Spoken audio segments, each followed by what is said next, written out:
Hello दोस्तों, आज की इस कहानी में आप सभी का स्वागत है। दोस्तों, ये कहानी जब की है जब मेरी शादी होने वाली थी। मैं अपने घर की लाडली बेटी थी। जब मेरी पढ़ाई पूरी हो गई तो मेरा निकाह जावेद से हो गया। मेरा निकाह खूब धूमधाम से हुआ।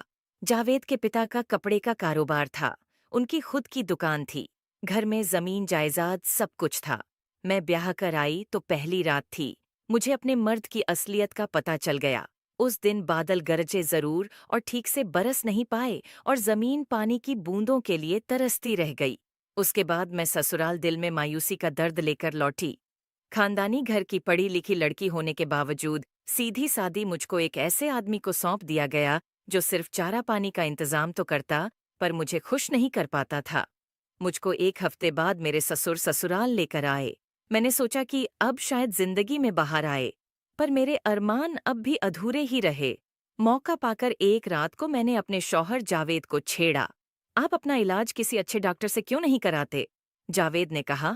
तुम चुपचाप सो जाओ, बहस न करो, समझी? मैं चुपचाप दूसरी तरफ मुंह करके अपने अरमानों को दबाकर सो गई। समय बीतता गया। ससुराल से मायके आने जाने का काम चलता रहा। इस बात को हम दोनों समझ रहे थे, पर कहते किसी से कुछ नहीं थे। दोनों परिवार हमें देख देख कर खुश होते कि हमारे बीच आज तक तू टू मैं नहीं हुई है। इसी बीच एक ऐसी घटना घटी जिसने मेरी जिंदगी बदल दी। मस्जिद में एक मौलाना आकर रुके। उनकी बातचीत से मेरे ससुर को ऐसा नशा छाया कि वे उनके मुरीद हो गए। झाड़ फूंक व ताबीज देखकर मौलाना ने तमाम लोगों का मन जीत लिया था। वे मेरे घर के एक कमरे में रहने लगे। बेटी, तुम्हारी शादी के 2 साल हो गए पर मुझे दादा बनने का सुख नहीं मिला। कहो तो मौलाना से ताबीज दिलवा दो ताकि इस घर को एक औलाद मिल जाए। मेरे ससुर ने मुझसे कहा। मैं समझदार थी। मैं ससुर से उनके बेटे की कमी बताने में हिचक रही थी क्योंकि घर में ससुर, शौहर और मेरे सिवा कोई नहीं रहता था। इसलिए मैं बोली, बाद में देखेंगे बाबूजी, अभी मेरी तबीयत ठीक नहीं है। उन्होंने कुछ नहीं कहा।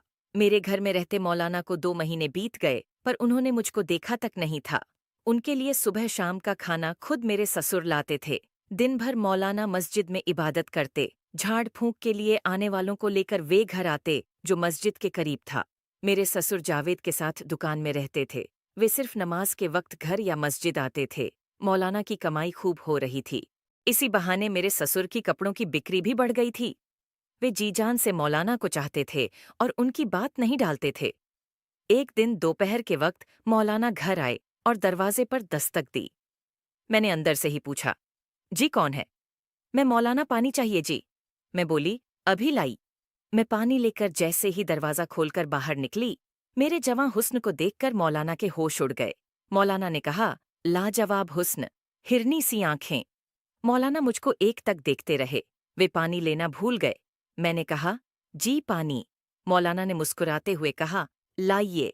पानी लेकर मौलाना अपने कमरे में लौट आए, पर दिल मेरे कदमों में देखकर। इधर मेरे दिल में पहली बार किसी पराए मर्द ने दस्तक दी थी। मौलाना अब कोई न कोई बहाना बनाकर मुझको आवाज देकर बुलाने लगे। इधर मैं भी राह ताकती कि कब मौलाना मुझे आवाज दें। एक दिन पानी देने के बहाने मेरे हाथ मौलाना के हाथ से टकरा गया। उसके बाद मेरे में सनसनी फैल गई। मोहब्बत ने जोर पकड़ना शुरू कर दिया था। ऊपरी मन से मौलाना ने कहा, सुनो मियाँ हबीब, मैं कब तक तुम्हारा खाना मुफ्त में खाऊंगा? कल से मेरी जिम्मेदारी सब्जी लाने की। आखिर जैसा तुम्हारा बेटा वैसा मेरा भी बेटा हुआ। उसकी बहू मेरी बहू हुई। सोचकर कल तक बताओ, नहीं तो मैं दूसरी जगह जाकर रहूंगा। मेरे ससुर ने सोचा कि अगर मौलाना चले गए तो इसका असर उनकी कमाई पर होगा। जो ग्राहक दुकान पर आ रहे हैं वे नहीं आएंगे। उनको जो इज्जत मौलाना की वजह से मिल रही है वह नहीं मिलेगी। इस समय पूरा गांव मौलाना के अंधविश्वास की गिरफ्त में था और वे जबरदस्ती ताबीज अंग्रेजी दवाओं को पीसकर उनमें राख मिलाकर इलाज कर रहे थे।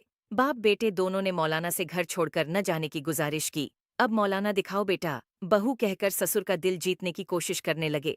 नमाज के बाद घर लौटते हुए ससुर ने मौलाना से कहा, जनाब आप इसे अपना ही घर समझिए। आपकी जैसी मर्जी हो वैसे रहें।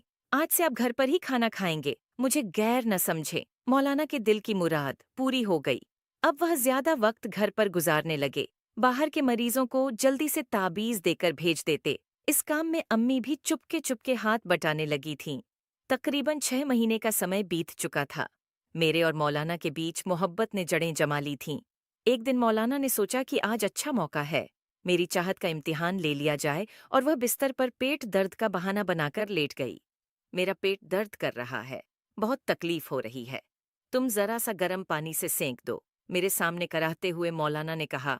जी, कहकर मैं पानी गर्म करने चली गई। थोड़ी देर बाद मैं नजदीक बैठकर मौलाना का पेट सेंकने लगी। उसके बाद दोस्तों वही हुआ जो कि एक पति और पत्नी के बीच में होता है। मैं और मौलाना एक मस्त वाला क्रिकेट का खेल खेल चुके थे। हमारे बीच क्रिकेट का बीज भी रखा गया था, क्योंकि मेरे पति तो इस काम को करने में नाकाम थे, लेकिन मौलाना ने वह सब कुछ कर दिया था जो कि एक पति अपनी पत्नी को करता है, जिससे उसका घर-बार और उसका वंश आगे बढ़ता है। मौलाना ने हमारा वंश आगे बढ़ा दिया था और उसका पता मुझे उसके 1 महीने बाद ही लग गया था। अब मेरे और मौलाना के बीच का रिश्ता पति पत्नी का हो गया था। हमने एक दिन बाहर जाकर शादी भी कर ली थी। मौलाना ने मुझे अपनी पत्नी स्वीकार कर लिया था। उसके बाद 1 से 2 महीने ऐसे ही बीत गए। फिर एक दिन मैंने अब्बू से कहा, अब्बू, मुझे यकीन है कि मौलाना के ताबीज़ से ज़रूर कामयाबी मिलेगी। मैंने अपने ससुर से कहा। उन्होंने कहा, हाँ बेटी, मुझे भी यकीन है। अब मेरे ससुर काफ़ी मालदार हो गए थे। दिन काफ़ी हंसी खुशी से गुजर रहे थे। तभी वक्त ने ऐसी करवट बदली कि ससुर की जिंदगी में अंधेरा छा गया। एक दिन मेरे ससुर अचानक किसी ज़रूरी काम से घर आए। दरवाजे पर दस्तक देने के काफ़ी देर बाद मैंने आकर दरवाज़ा खोला और पीछे हट गई। मेरा चेहरा घबराहट से लाल हो गया था, बदन में कपकपी आ गई थी। ससुर ने अंदर आकर देखा तो मौलाना सोने का बहाना कर चुपचाप मुंह ढककर लेटे थे। ये देखकर ससुर के हाथ पैर फूल गए, पर वह चुपचाप दुकान लौट आए। अब क्या होगा? मुझे डर लग रहा है, कहते हुए मैंने मौलाना से कहा। मौलाना ने कहा, कुछ नहीं होगा। हम आज ही रात में घर छोड़कर नई दुनिया बसाने निकल जाएंगे। मैं शहर से गाड़ी का इंतजाम करके आता हूँ, तुम तैयार रहना, कहकर मौलाना वहां से चले गए। मैं तैयार हूँ, मैंने कहा, जैसा आप ठीक समझें। मौलाना चुपचाप शहर चले गए। मौलाना को न पाकर ससुर ने समझा कि उनके डर की वजह से वह भाग गया है। सुबह जावेद ने बताया, अब्बू सलमा भी घर पर नहीं है। मैंने तमाम जगह खोज लिया, पर कहीं उसका पता नहीं है। वहां बक्सा भी नहीं है जिसमें गहने रखे हैं। मेरे ससुर घबराकर अपनी जिंदगी की कमाई और मुझको खोजने में लग गए, पर मैं उनकी पहुंच से काफी दूर जा चुकी थी, मौलाना के साथ अपना नया घर बसाने।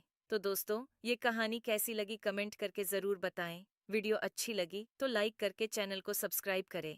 मिलते हैं अगली वीडियो में, तब तक के लिए love you and take care.